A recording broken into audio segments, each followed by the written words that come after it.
حضرت وہب ابن منبہ علیہ رحمہ فرماتے ہیں کہ بنی اسرائیل کے اندر ایک بادشاہ محل بنانے جا رہا تھا.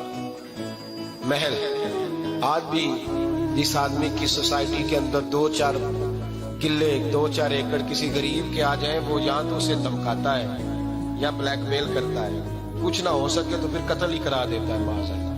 اور یہ خبریں عام ہمیں سننے پڑھنے اور دیکھنے کو ملتی ہیں. بادشاہ محل بنانے جا رہا تھا. ایک غریب بی بی رہتی تھی، اس کی جھونپڑی بادشاہ کے محل کے نقشے میں آتی. بادشاہ نے کہا بی بی منہ مانگی قیمت لے لو، خالی کر دو یہ مکان.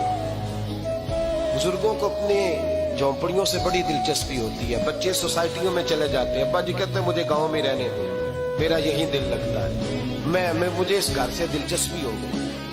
اماں کہنے لگی بادشاہ میں یہاں بیاہ کے آئی تھی، خامد انتقال کر گیا، اولاد اللہ نے دی نہیں، میں پکا ہوا پھالوں، گر جاؤں گی تو تیرا ہی ہے، لیکن مجھے اس آشیانے میں رہنے دے. یہ گھونسلہ میں نے تنکا کر کے بنایا، مجھے رہنے دے، نہ مجھے نکال. کہنے لگا میرا نقشہ خراب ہوتا ہے.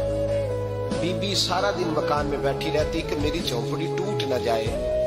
ظالم کی نظر میں آ گئی ہے کہیں میرا یہ آرزوؤں کا محل چکنا چور نہ ہو جائے. سارا دن ڈیوٹی کرتی. بادشاہ نے بھی 2-4 سپاہی کھڑے کر دیے، جب گھر سے نکلے تو بلڈوز کر دینا، مکان کو گرا دینا. وہ خاتون کتنی دن بندہ بیٹھ سکتا ہے.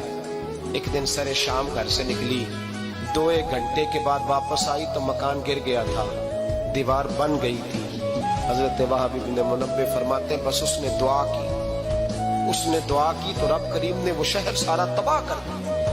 اس بی بی نے 2 جملے کہے تو پلٹ دیا وہ سارا شہر. میرے نبی کریم علیہ السلام نے فرمایا جب مظلوم کے ہاتھ دعا کے لیے اٹھتے ہیں تو عرش کا مالک آسمان سے کہتا ہے کھول دے سارے دروازے، اس کے بیچ کوئی پردہ نہیں رہنا چاہیے، آنے دے. مظلوم ہے، اس پر ظلم ہوا ہے. لوگ کہتے ہیں میں بے چین رہتا ہوں صاحب، مولانا صاحب پیر صاحب، وہ گھر کے کونے سے چیخنے کی آواز آتی ہے، کوئی دم مل جائے، کوئی تعویذ ہو جائے، کچھ ایسا ہو جائے کہ بچت ہو جائے، کوئی ایسی پھونک لگ جائے کہ آرام آ جائے.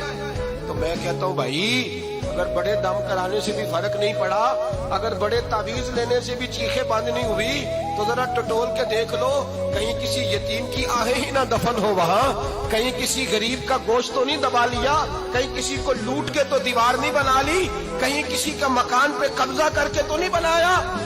اگر لوٹ اور حرام کا مال ہو تو پھر چیخیں بند نہیں ہوتی، پھر سکون سے سویا نہیں جاتا، پھر وہاں آرام کی نیند نہیں آتی. حضرت وہب ابن منبہ فرماتے ہیں بی بی آئی اور آ کر کے اس نے جب دیکھا میرا گھر ٹوٹ گیا ہے، محل ٹوٹ گیا ہے، حالات بدل گئے ہیں، تو خاتون آتی ہے اور میرے بھائی دعا کی تو اس نے انداز ہی بدل کے رکھ دیے. مکان سے نکلی تو مکان ٹوٹ گیا. اور فرماتے واپس آئی تو ہاتھ پھیلا کے پتہ کیا کہتی ہے؟ کہتی اے اللہ میں تو موجود نہیں تھی، بتا تو کہاں گیا تھا؟ تو بھی موجود نہیں تھا، میں تو نہیں تھی، پر تو کہاں تھا؟ بس رب کریم نے حضرت جبریل کو حکم دیا، فرمایا یہ بستی الٹ دو، ساری تباہ کر دو، یہ لوگ نہیں رہنے چاہیے، جو ظلم تو سہتے ہیں بغاوت نہیں کرتے، نہیں رہنے چاہیے.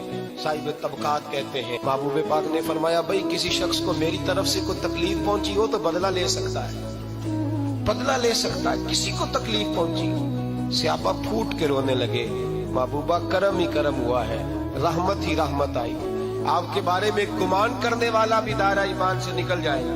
حضور آپ کیا فرما رہے ہیں؟ فرمایا نہیں بھائی اٹھو. پیچھے سے جناب عکاشہ بن محصن اٹھے، ہاتھ کانپتے ہیں، آگے بڑھے، کہنے لگے یا رسول اللہ ایک جنگ کے موقع پر آپ نے درہ مارا تھا، ننگی پیٹھ پر صفیں سیدھی کراتے، بات دل میں رہ گئی ہے، میں نے بدلہ لینا ہے. نبی کریم نے فرمایا بلال دوڑ کے جاؤ، فاطمہ کے گھر درہ پڑا ہے، درہ لاؤ. سیدنا بلال حبشی کہتے میں گیا، دستک دی سیدہ طیبہ طاہرہ. حضرت فاطمہ فرمانے لگی بلال کیسے آئے ہو؟ اماں جی وہ درہ چاہیے تھا. سیدہ کو تشویش ہوئی، کہنے لگے بلال نہ تو جنگ پہ جانا ہے، نہ جہاد ہے، نہ کوئی ایسا موقع ہے، حضور کی تو طبیعت مبارک مظاہر بڑی علیل ہے، درہ کیا کرے گا؟ حضرت بلال عرض کرنے لگے اماں جی ایک صحابی بدلہ لینے لگے ہیں. صاحب طبقات نے جملے لکھے ہیں، کہتے ہیں بی بی صاحبہ نے درہ بھی دیا اور امام حسن حسین کو بھی باہر نکالا. فرمانے لگی عکاشہ سے کہنا 100 درے مارے ان 2 شہزادوں کے جسم پر،